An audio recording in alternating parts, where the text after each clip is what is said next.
All right, West Virginia fans. Tonight was a chance to get off on the right foot. It was a chance to start Big 12 conference play. New year, new me. Not so much for the West Virginia Mountaineers. Amit, how you doing tonight? Doing all right, man. How are you? I'm good. Listen, it was a bittersweet night. As you can see, I have my New York Rangers jersey on. They just played in the Winter Classic. They played an outdoor game in Florida. So they say outdoor. You know how it is at the Miami Marlins stadium. They have the retractable roof. So the Rangers won, so that was good. But my attention was this basketball game, and it just did not look good for the West Virginia Mountaineers. Yeah, I mean, it was going to be a big time challenge against obviously, the number three team in the country, undefeated team in Iowa State, and then a little shorthanded as well. Not having Lorient out there is tough, and I thought to start the game they were looking pretty decent offensively, but I mean, I was kind of concerned about the offensive firepower as the game went on. And if they were going to be able to score enough points to keep up with a team like Iowa State, obviously that was a big time challenge. Oh, and Chikarsky, who I used to work with, he's a Penn State fan, but a big Rangers fan. Absolutely big win. I mean, the games go over at the same time. Yeah, you mentioned Brenen Lorient. Not having him tonight definitely hurts. I think not having Lorient and then having Honor Huff not being able to hit and really having no presence down low at all. It's a recipe for disaster when you're playing a team this talented. Yeah, no, absolutely. And I mean, Honor Huff, it just wasn't the game for him not to show up and have a cold night. And I thought Chance Moore looked pretty solid overall. He's probably one of the only guys offensively who was, consistent offensively and looked, solid on that from that standpoint. So, yeah, it was tough. I mean, it was already going to be a challenge whether Lorient played or not to go up against these guys. And I think, they got a taste of what the Big 12 is going to be like. Yeah. So let's get into this game. Before we do, if you're a West Virginia fan, please remember to like and subscribe to the show. We got a ton of subscribers today. About like 7 new people. My video on the transfer portal really took off. So I appreciate all the new ones. And if you haven't done so, please remember to like and subscribe to the show. So what we're gonna do tonight, we'll talk about a few topics as we do Amit and Horak, Amit and JerseyEER after dark. We'll talk about the basketball game tonight. We'll talk about some of the more recent football targets and transfer news, and we'll talk about some Big 12 storylines before you guys go to bed. All right, so let's get into it. So let's start with this basketball game. So, Mitt, coming in, we kind of knew that West Virginia's hands were going to be full with this one. Iowa State is pretty much ranked third in all aspects in national polls, in Ken Palm, and everything like that. You can see what they've done. They've dominated teams like Creighton, dominated Syracuse, dominated Purdue. I mean, they've pretty much just dominated everyone. Plus, the Hilton Coliseum is a top 10 basketball venue. You kind of knew West Virginia had their hands full in this one, right, Amit? Yeah, it's going to be an uphill battle, major challenge. I mean, outside of St. John's and Iowa State's pretty much dominated everybody they played. And, the Purdue game was eye-opening that, they won on the road in such a dominating fashion. So, yeah, it was going to be a major challenge. It's a very deep team, and I was just so impressed with how they moved the ball, man. They were sharing the ball. I mean, we talked about the flow in which they play with. I mean, it just, it was tough. I mean, they had 20 plus assists tonight. They, controlled the glass. So it was a, uphill battle for West Virginia. And, it's a it's a tough opponent to see in the first game of the Big 12. Yeah, we talked, when we were we were texting during the game, and just the ball flow that Iowa State had compared to West Virginia.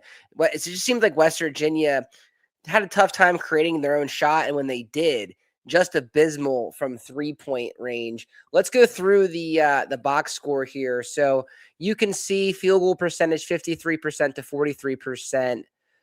West Virginia shot the ball 29% from 3-point range. Iowa State 52nd from 3-point range. They mentioned that on the broadcast. Even though Iowa State doesn't attempt a bunch of threes, they are one of the best teams in the country at percentages. And then tonight they were getting open looks just with, getting the one more pass.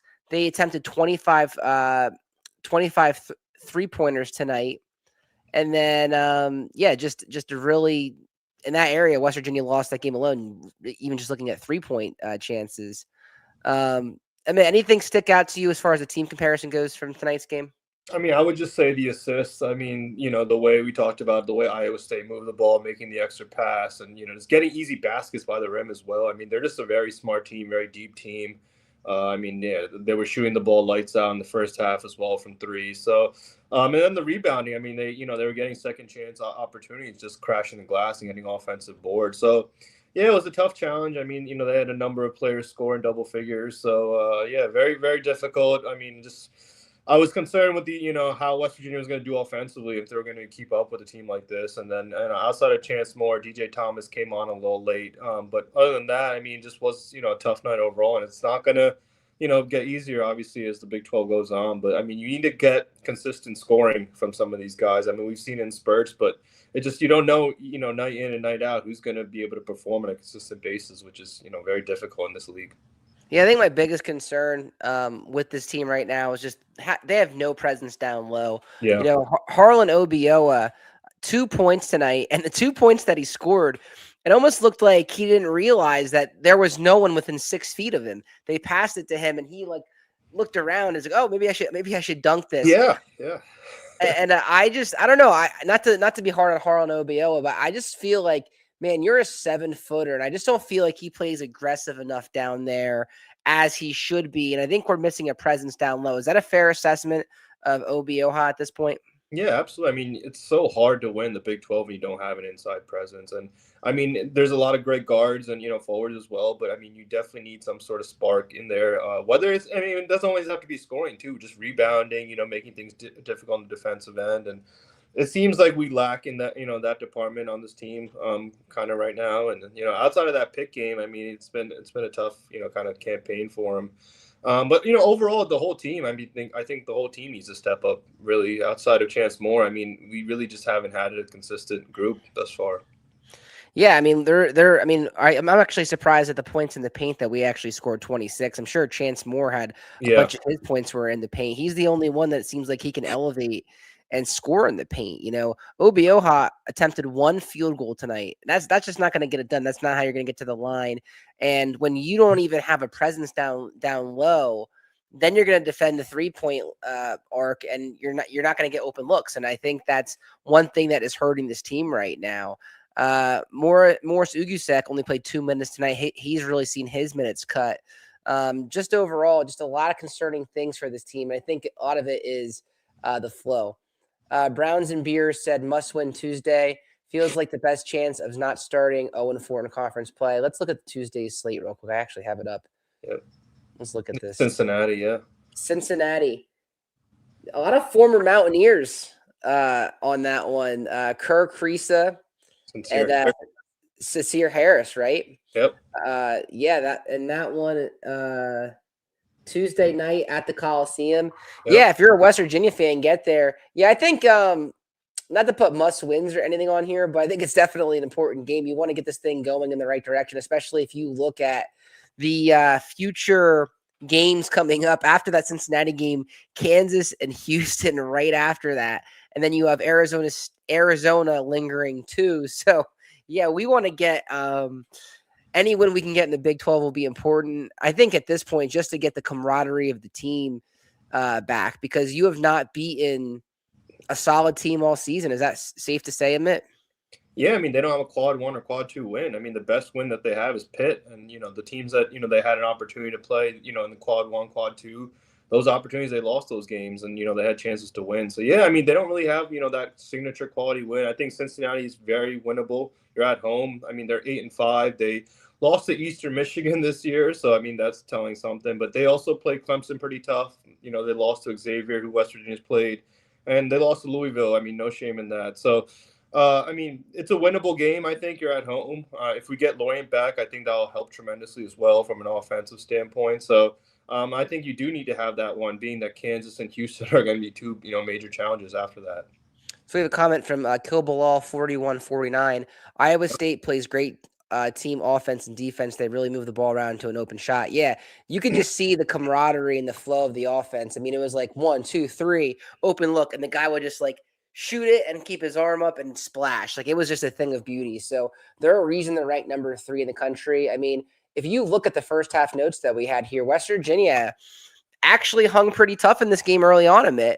And I was going to say to you that the biggest thing was for West Virginia, you have to take this game in quarters. Try to win the first quarter, try to win the second quarter. They won the first quarter, but after that, that was about it. They had a really bad end to the half, which was absolutely killer. You kind of felt like that little run that Iowa State went on at the end of the first half, the game was over. West Virginia, you made one thing clear here. They didn't have one free throw attempt, Yep. and Iowa State only had one foul. Yeah, I mean, not going to do it, right? It's obviously tough to win when you only have. I mean, you just can't get to the foul line, get opportunities, just easy points. So, I mean, they started off, like we said, pretty hot. There were 6 of 7, I believe, to start the game, and everybody was contributing. Jasper Floyd had some baskets, Eagle Staff had a 3, Honor Huff started the game with a 3. So a lot of guys were contributing, but you were just hoping that would just keep going. But you eventually a team like Iowa State's going to make a run, and you were just hoping that West Virginia would be able to withstand that run. And it was tough once they did.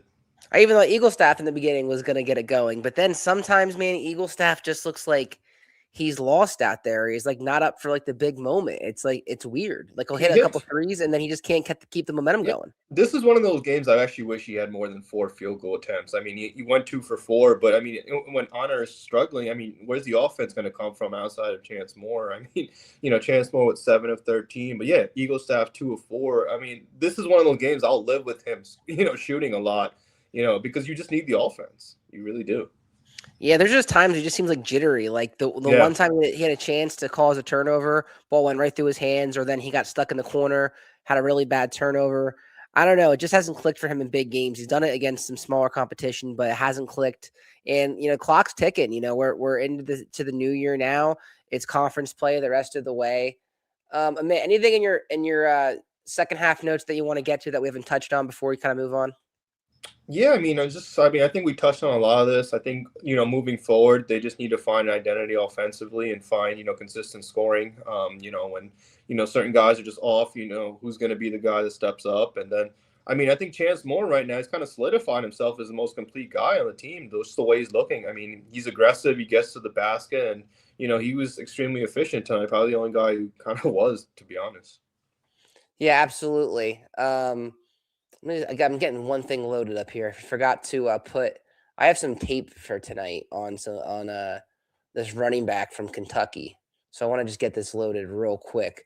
I mean, go through your notes real quick, and then I'll so go ahead. Yeah. Iowa State was obviously extremely efficient with just moving the ball, like we mentioned. I mean, I think they had 23 assists, but I mean that's extremely the way they were able to get 3-pointers and just move the ball was, it was fun to watch. I mean, they're capable of going, pretty deep, I think, in March.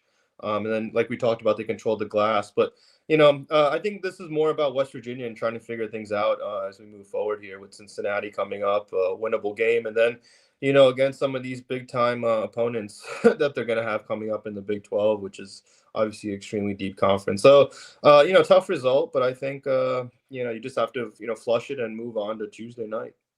Let's have some fun here. Let's actually get to the tweets of the game or the posts of the game. I'm not sure if tweet is outdated since it's been changed to X for a while, but these are some of my favorite tweets from the game that I wanted to show. So I'm on Twitter.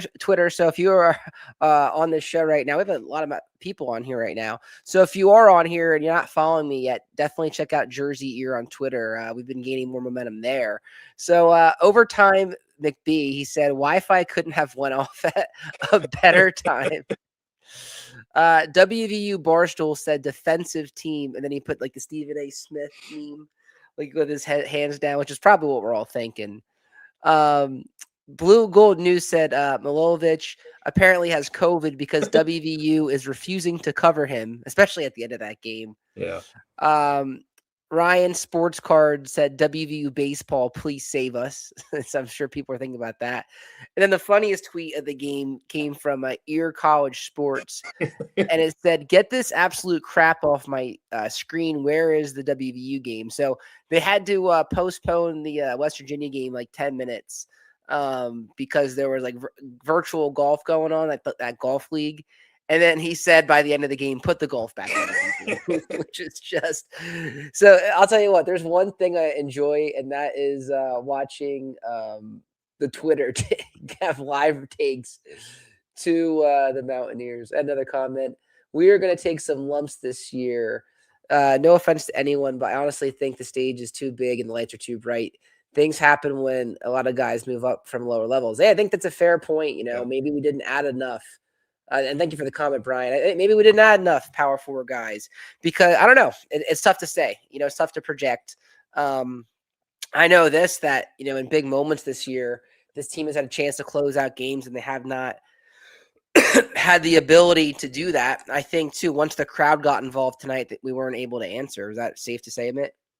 Yeah, I mean, Ames is always going to be, a very tough place to play and win. I mean, even if West Virginia was at first, it was going to be a major challenge. Never an easy place to play. So, yeah, I think it's a fair point. I mean, maybe the, lights are too bright. Kind of almost seems like the football team is that, just the guys maybe just weren't ready to, compete at this level. Who knows? But, yes, I mean, it's not going to get much easier coming up. So, you got to figure it out.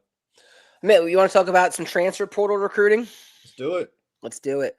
All right. So the portal opened up today. Let me actually start off by going over some of the ones that I did earlier real quick. We'll kind of go through them because I already did a video on this, but since there's a lot of people in here, we'll just go through them.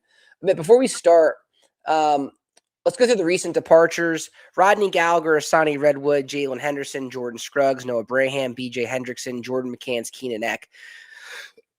Jordan Scruggs enters the portal today. He doesn't even have an eligibility left. He's just in case he gets another year of eligibility. I saw someone tweet at him, it's time to get a 9 to 5. And then same thing with like Hammond Russell, doesn't have any eligibility left, but decides to hit the portal. Amit, just your overall thoughts about the mass exodus of West Virginia players that we've seen so far. Yeah, I mean, it's been a crazy couple of weeks. I mean, it seems like every day we're getting some sort of update of, guys departing, and you kind of expected it, but I mean, I think this amount and this volume is pretty alarming. So we'll see what the plan is moving forward. Obviously, like a guy like Rodney Gallagher, I mean, he's been very patient with the program. Obviously, he's been through a couple coaches and local guy, and I mean, I will root for him wherever he goes. I mean, he was extremely loyal to his program, so wish him the best. And I mean, a lot of these guys, I mean, it's just it's a tough part of the year, but hopefully we have some exciting things coming for as far as additions. I said this earlier in my earlier show. I think the biggest thing that's disappointing about all the departures, it almost feels like last year now was a week zero or a year zero, I should say, because at the end of the season, right, and I would do the shows after the games were over. I'm like, well, we're building for the future, right? A lot of these guys are going to be back. We won't have the retention issues that we had this year. This is a step in the right direction. And now I kind of feel I'm like, that was all for nothing. I'm like, we're starting completely over again. Yep. Not in every area, but in a lot of areas. I mean, the bandit room is pretty much depleted. The whole defense pretty much is all gone because they're all seniors or they're transferring out. You have no production pretty much at wide receiver, none at running back. You have Scotty Fox at quarterback. You're not even sure if he's going to be the starter. You have like 2 offensive starters back on your offensive line. I just feel like the end of the year and that momentum that we had, it was just kind of for nothing. Anyway, let's go through these quickly because I already did a video on this, and then I'll talk about the ones in more detail that were announced after I did the video. So Christian Moss, I put this on my Instagram story. 6'3", 199, played at Virginia Tech as a freshman, actually played against West Virginia. Had a 21-yard catch in that game. He has 1 season left. He's also visiting Boise State. Has the same grade as Cam Vaughn. And similar production, 45 catches, 689 yards, and 2 touchdowns. I'll just go through these quick a minute, and then you'll tell me which ones you caught your eye. DJ Epps from Troy, 47 catches, 512 yards, 5 touchdowns. Was originally a walk-on at the school, but is also a return man with 23 attempts, 554 yards. Has a long of 79 yards, and he has 1 year of eligibility. He's coming over from Troy, which we're all familiar with Neil Brown and Goose Crowder. Antonio O'Barry, coming over from Gardner Webb. Amit, same school as Ty French. So that could scare people a little bit. But he's the ranked number 39 edge rusher, according to 24/7 Sports, 52 tackles, 10.5 tackles for loss, 4.5 sacks, 7 pass breaks, 2 forced fumbles. He visited Ohio State today, Amit, and then he'll be at West Virginia on Saturday, tomorrow. So keep an eye on this one. Has a big offer from Ohio, or a big visit from Ohio State. So it shows he's legit. MJ Stroud, a guy that has a nice visit list coming up. He has West Virginia, Colorado, and Michigan State. Number 53 edge rusher, spent his entire career at Georgia Southern. Really came on this year, earning all Sun Belt this year with 15.5 tackles for loss, 6.5 sacks, and 3 forced fumbles. Isaiah Patterson, be on the lookout for this one. I think there's a strong chance that this kid's going to commit. He was on campus. He'll be on campus tomorrow. He's 6'2", 210, 3 years of eligibility left. Started his career off at UCLA, transferred to UNLV, and had a decent season there. Amit, just from the guys that I mentioned earlier, is there any ones that stick out to you that intrigue you? I think Moss would be a nice addition. I think just West Virginia needs to make a splash at receiver, to be honest. I think, that's one of the positions that they just need to do, have major improvement going into next year. So I would like to see somebody who's capable of, being a big-time playmaker at that position. Yeah, I like this guy's length, 6'3", 199. A big player. I showed his highlights earlier. Can really hit the home run. I think he replaces Cam Vaughn pretty instantly, just based on his overall rating.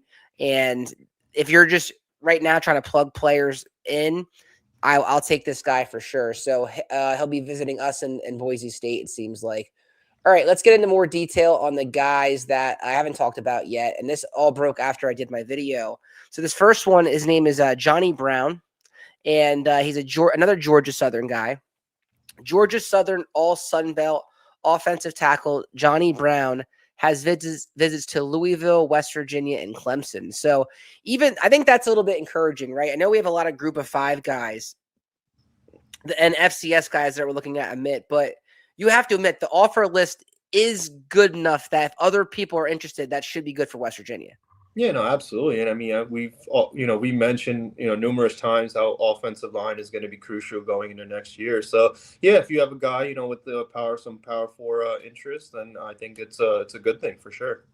He started 12 games at left tackle and 1 game at right tackle. So it looks like he'll play on the outside of the offensive line. He was a 78 overall in NCAA 26. So I'm going to start adding that stuff in. That's one of the first things I check when I see guys are on visits or they commit or they have offers. I just go on to NCAA and say, okay, what does NCAA think about it? And he was a 78 overall. The last guy we just talked about from Kennesaw State, he had a 90 speed emit, so that was good.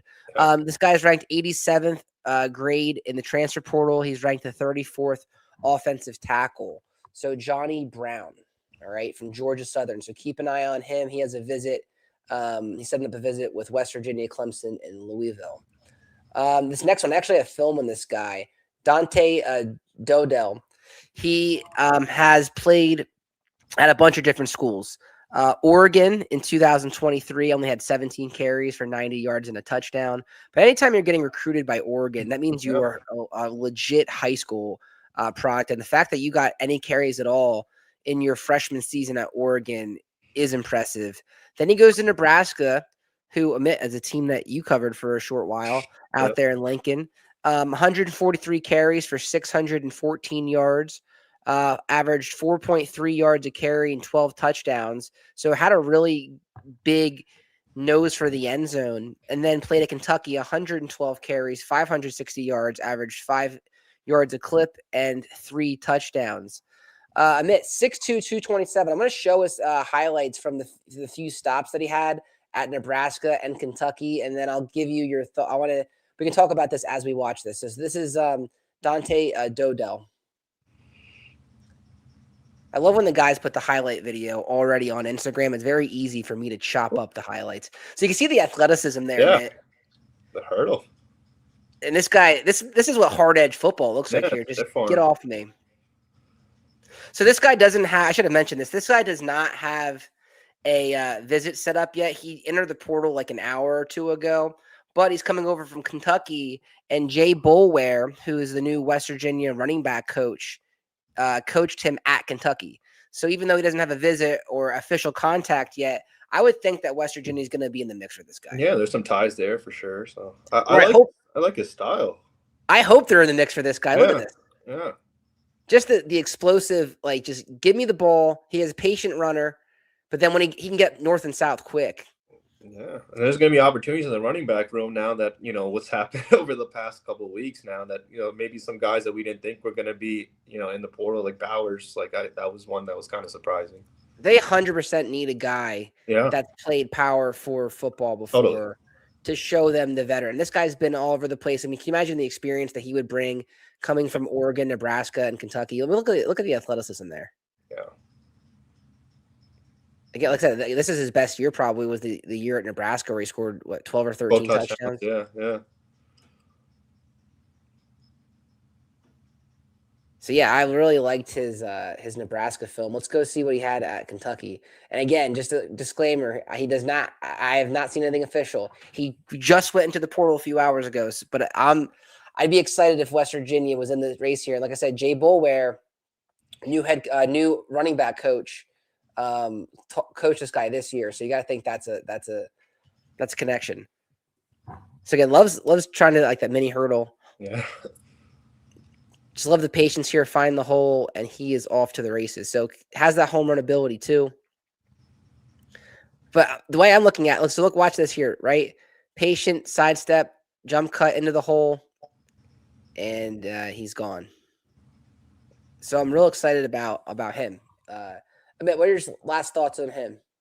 Yeah, I mean, obviously he has some good experience. 12 touchdowns at Nebraska, and yeah, just basically, looking at his tape, I like what I see as far as his burst and his ability to hit the home run play. So yeah, would love to have him on board. And that was my tweet there, right? Has been waiting on a Kentucky back to enter the transfer portal with Boulware being named running back coach. Got to think West Virginia will be involved there. So let's hope. I think anytime those coaches, you bring them over, you want to use their connections this day and the age with the portal. So let's hope that Dante Dodell at least gets reached out to West Virginia because he's a talented guy. All right, next we have. All right, so for this one, I actually had to go on Google Meet and put the pronunciation underneath the name so I don't botch his name. Some of these names that have been coming up over the last year or so are just so hard to pronounce. Yeah. So it's a Chimdia Wiwu. So I guess the N is silent in the last name. Chimdia Niwu. So he doesn't have a visit set yet for West Virginia, but he did announce on his X today, his Twitter, that West Virginia did offer. So he's from Stephen F. Austin. I always have flashbacks when I hear Stephen F. Austin to that basketball game. I was there. Walk up. Remember that walk up guy? Yeah. I think he was wearing New Balance sneakers in it. Yeah. The guy looked like he just came out of like working a shift at like Home Depot and just balled out on us at the Brooklyn Nets arena. But anyway, Stephen F. Austin, Chimdea Wiwu, plans to enter the transfer portal per his rep, and that's coming from Max Olson. He's 6'5", 296. He's a redshirt sophomore, started 14 games at right tackle this season. He's the younger brother of Oklahoma offensive lineman Fabichi Wiwu, and has 2 more years of eligibility. So not sure if there's a Zach Alley connection. I know that's a different side of the ball, but you have to use the connections when you can. And he has a very nice offer list. If you see the ones on the screen, West Virginia, Northwestern, Arizona, Houston, Virginia Tech, Oklahoma State. And a lot of those schools have had very good transfer portal starts. I think Houston today, I saw they had the kid from Jack State, the running back Cam Cook, on a visit there. Oklahoma State has the Messenbreaker kid from North Texas, and they've been loading up on North Texas kids. You know what James Franklin's doing. So this is going to be a challenging one. Just any thoughts on bringing like another offensive tackle over if we're able to get this kid on campus? Yeah, no, I'm all for it. Obviously, he started 14 games, has some good experience, and then 4 Big 12 schools are in the mix, so that's pretty exciting. And obviously, going to compete against James Franklin also at Va Tech. So yeah, I mean, I think it's a nice offer list, and would love to have him also on board.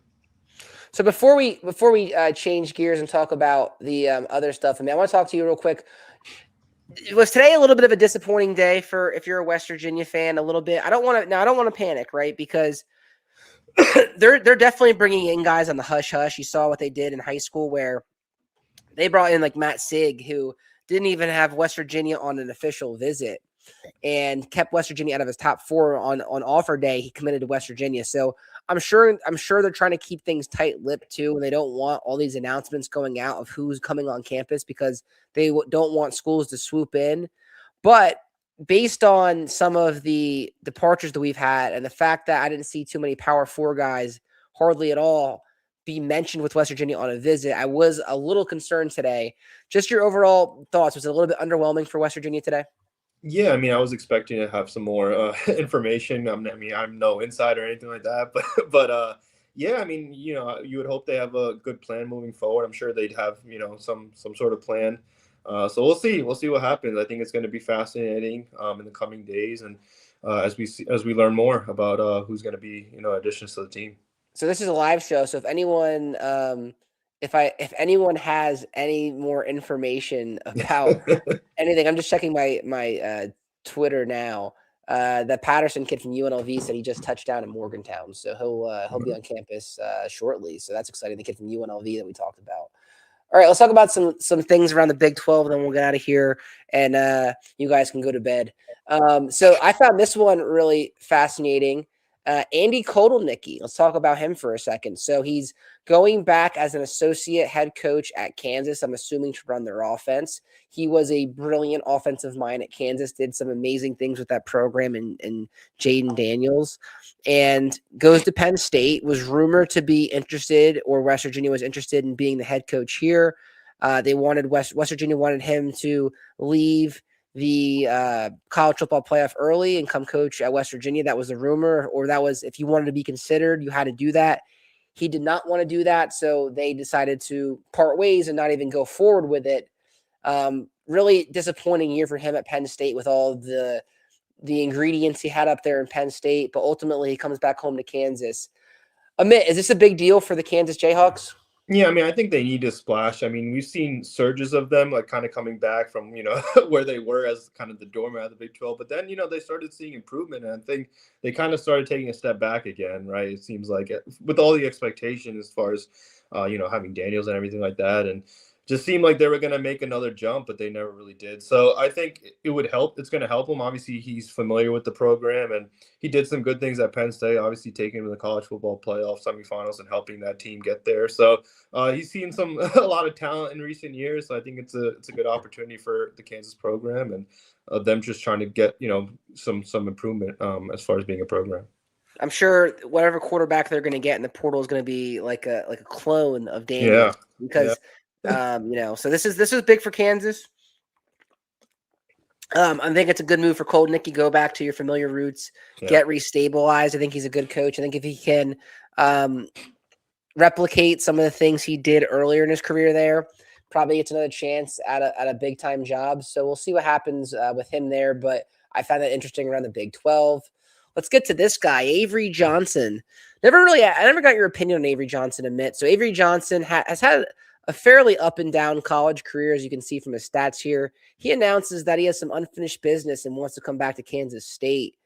Amit, just give me your overall thoughts on Avery Johnson as a person, and then, or as a player, I should say. And then, is this a big deal for Kansas State to have him back? Well, I think for Colin Klein, it might be nice to have somebody coming back who, obviously has experience at Kansas State. So I think, he's been up and down. I mean, I don't think he took, had a great year this year. I mean, Kansas State was, only 6-6. So I'm sure, he wants to finish things the right way. And I mean, he is capable of getting things done on the ground as well as the air. So, I mean, I think he has some talent, but I think he's, he probably wants to be a little bit more consistent and, get Kansas State back to winning. Yeah, it just never seemed like he could elevate his team consistently this year. When he was bad, his team suffered because of it. I was kind of hoping he entered the portal. I actually think I would, if Avery Johnson ever hopped in the portal, I would want West Virginia to go get this guy. I think he's talented. I like watching him play. I think he's electric. I think he does a lot of good things with his feet. Yep. So good for Kansas State that he's coming back. It looks like he's going to have his whole career there. So, good for him to have a 4-year career at the same. It's a rarity these days, right? Yeah, so good for him. I think he has a lot of unfinished business. I think Kansas State never really fully recovered after that tough loss to Iowa State in week 0 in Dublin. So it'll be interesting to see what happens with them next year. But I would think that they're pretty happy that they don't have to go into the portal and throw a lot of money at a quarterback. I mean, I'm sure they're going to have to offer him a lot of money to just entertain him. But you'd rather have a familiar person in the building, especially with a first-year head coach. So Avery Johnson staying at home with Kansas State. All right. Sam Levitt. Let's talk about him. I don't know. I don't like Sam Levitt. Is that fair to say? I don't like Sam Levitt. Like, I just feel like the stuff that he pulled at Arizona State, and now he's looking at Kentucky. And I think he had and this really bothers me with this transfer portal thing now. I think he had a do not contact in his thing, which is just like, if you already know where you're going, that means there had to be tampering going on. Just have the schools call you. You don't need to put do not contact. And I don't know, Amit, is going from Arizona State to Kentucky a step back, in your opinion, as a pro from Sam Levitt? I mean, I didn't know where Kentucky kind of came from, to be honest. Like, I didn't think they were going to be in the mix at all for him. I mean, I thought LSU was going to be an option for sure. I mean, that's what I was seeing from the reports, and I thought him, under Lane Kiffin would have been very interesting for sure. I mean, we've obviously seen what he's able to do at Arizona State, leading them to the college football playoffs in 2024 and having a great year, but then obviously dealing with some injuries this past season. So I think he's a talented kid. I did not see Kentucky being, in the discussion for him, to be honest, at all. But you never know. You never know where guys are going to end up. So, yeah, I think it's a surprising move from his part. But yeah, we'll see. We'll see what happens. I have a lot of respect for Kenny Dillingham. I think he's a guy that's invested. He has roots there, and he's really invested in that program. And you already transferred once. You were at Michigan State. Your coach helped you revitalize your career. You had 2 touchdowns and 2 interceptions, and then you took off. And that's how you kind of repay your coach, is you're going to go to the portal with a do not contact and go to Kentucky. I don't know. I think it leaves a bad taste in your mouth. Where college football is at. Let me know how you guys feel about it. For me, I don't like it. Mr. John 3375 said, "Hi everyone, John. Happy New Year, brother. Happy New Year. All right. It's thank you for all the comments, guys. We really appreciate the support in the comments. All right, and then this one was surprising today too. I guess not that surprising. Yeah. This was less surprising than the one. Sorsby, top portal quarterback to visit Texas Tech and LSU. He's another guy that's going to be on his third school. I think someone said last week in my comments that his girlfriend transferred to Texas Tech or something like that. So that makes sense. I could definitely see him going to Texas Tech. I mean, how much money do you think Texas Tech is going to throw a quarterback after that performance by Brenen Lorient yesterday? Yeah, man, that was tough to watch. I mean, that offense looked abysmal in that playoff game, and it was Morton needed to be good in that game, and he really wasn't. So, I mean, I think Sorsby would be a immediate fix for Texas Tech. I think both of these programs really need a solution at quarterback, and whether he goes to LSU and works with Lane Kiffin, I think that would be a fascinating story, and or if he stays in the conference and makes life difficult for the Big 12 still, then we'll see. But I think it's going to be fascinating to see where this guy lands. I mean, on a lot of the boards, I've seen him as the #1 overall guy in the portal. So obviously extremely talented. Yeah, extremely talented. If you would have told me that this guy was the #1 quarterback in the portal after when I watched him play against West Virginia just last year, I thought you were crazy. Like he was making some boneheaded plays. He's definitely talented. He can beat you with his feet. He can beat you with his arm. And he's definitely a solid quarterback. I would definitely take him on West Virginia, obviously, in a second. But I don't know. I just I wasn't too impressed, but he really did fix his numbers. I mean, what do you have? 18-7 touchdowns in 2024, but this year was 27-5. Yeah. But didn't really look good against Nebraska in that first game at Arrowhead. Yeah. I don't know. I mean, he's going to get a bag at either one of these schools, Texas Tech or LSU. So just really interesting stuff in the Big 12, man. I think Oklahoma State's done some good things. Have you seen they've been bringing a lot of North Texas guys in? Yeah, for sure. So I think it's just going to be extremely fascinating to see. I mean, it's hard to keep up with all these guys. I mean, think 4,000 guys in the portal or something? That's crazy. It really is hard to keep up with. Like today, like I'm just checking my phone like nonstop. I'm like, all right, like, and then it's like usually NFL, who the free agencies are going to be, but in this one, it's like you can just become a free agent and like you can the portal's still open for 2 more weeks, so you could decide the day before it ends and jump in the portal. Because West Virginia had other guys jump in today too, like randomly, like they didn't make announcements, and hopped in. Like Jordan McCants today didn't make an announcement and was just in the portal. So it's crazy. It really is. I think I'm going to be on edge until I start seeing some big signings for West Virginia. I go back to what Tony Caridi said, that West Virginia has a lot of money and that he said on his show that they know who they're going to get and that when people find out who they're going to get, it's going to make noise around the country. That's what came from 3 guys on the game, not this show, that show. So I'm eagerly waiting for the good news to come. Yeah, no, it's definitely an exciting time. I'm eager as well. I mean, we saw what they did on signing day, and a lot of crazy moves there. So let's see. I mean, you got to win the portal this year for sure. I mean, obviously last year we can talk about the misses, right? But moving forward, hopefully, we get we land some of these guys, and I'm excited to see what the rest of the Big 12 quarterbacks go as well with Rocco and Hoover and all these guys. So it's going to be fascinating to see. I'm excited. I'm low key excited to see where everyone just left goes. Right. Like where does Rodney Gallagher go? Where does Jaheim Right. White go? Where does Cam Vaughn go?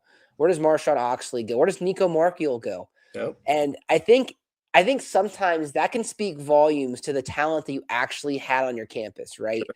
Like, think about it. Like, we had some guys go some decent places the last few years. Like, C.J. Donaldson went to Ohio State, a premier program. Hakeem Mesidor went to Miami. Tyke Smith went to Georgia. Hudson Clement went to Illinois, a Big Ten school. Mm-hmm. But then you see guys that don't even go anywhere. Like, think back to Jacoby Spells. He went into the portal. He was a 4-star coming out of Florida. He ends up going into the portal, doesn't find a team. And then the last time I heard about him, he was pawning off his Dukes of Mayo bowl ring. That's that. Right.